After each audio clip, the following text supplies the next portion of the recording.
Hi, my name is Julia Madison Pacetti. I'm Jolie. I'm Rich. I'm Mike. I'm Tara. I'm Katie. According to the Innocence Project, there have been at least 200 wrongfully convicted felons on death row in the last 52 years. Only 191 of them have been exonerated. This means that 9 innocent people have been murdered on death row due to misconvictions. Even though this might not seem like a huge amount, it is reasonable to conclude that there could be more because these are only the confirmed ones. Capital punishment is when someone can be sentenced to death for their egregious crimes. However, this type of punishment is unethical and unjust. It is easy to think that the way we do it now is all right because it is not as messy.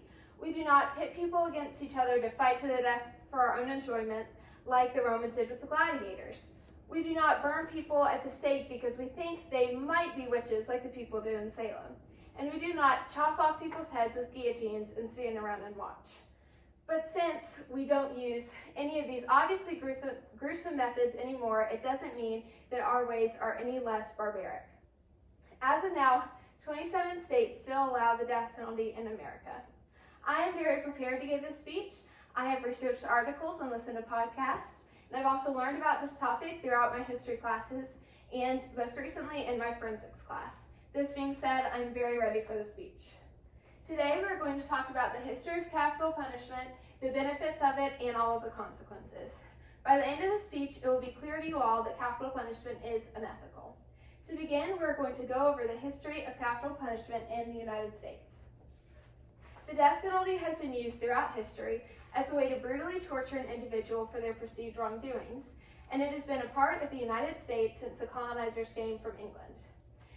Throughout history, it has been a very controversial topic, and many changes have been made. In 1972, the Supreme Court actually abolished the death penalty because it was unconstitutional. This sparked anger throughout many people in the country, and they fought back. In 1976, just a measly 4 years after the Supreme Court's ruling, they overturned their decision. They decided that if someone could find a way to humanely administer the death penalty, it would be all right, because that way it doesn't violate anyone's 8th Amendment rights, protecting them from cruel and unusual punishment. As the states scrambled to find a way to make this punishment more humane, lethal injection was discovered. They used 3 drugs, a saline, a barbiturate, and a chemical paralytic. This combination potentially could kill someone painlessly. Since then, 88% of executions have happened using this method, according to the More Perfect podcast. But this drug concoction doesn't always work. The first drug they give you, the anesthetic, is so that you don't feel pain. But the second drug is the paralytic, and that's the backup in case the anesthesia doesn't work. Since capital punishment has to be humane, it would be unlawful to kill someone while they are lucid. So that is why they give the paralytic, so that if your anesthesia doesn't work, no one will know that you can actually feel what's going on.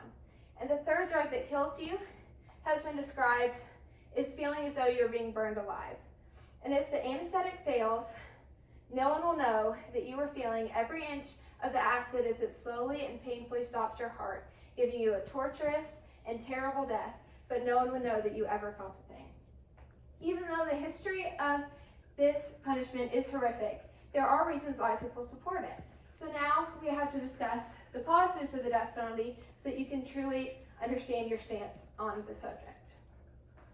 One of the main ones is that it could prevent future crimes. In 1973, Isaac Elric conducted a study, and he proved that for every 1 inmate executed, it saved 7 people's lives because other inmates were too scared to commit a crime. However, I think that there are better ways to deter people from crimes than by killing people. Another reason is that sometimes death is a necessary justice. Sometimes the death penalty can provide family with closure after losing a loved one. And also, some crimes are so heinous that they can only be brought to justice by killing the perpetrator in return. To this, I have 2 thoughts. 1, the death penalty is giving the criminal an easy way out. They do not truly have to suffer for what they have done and live the rest of their lives in a cell. And also, killing someone is like playing God, and we do not have the authority to cut someone's life short. These are 2 main reasons why people support the death penalty. Now we can focus on the consequences, which are vast, but today we are just going to dive deeper into two.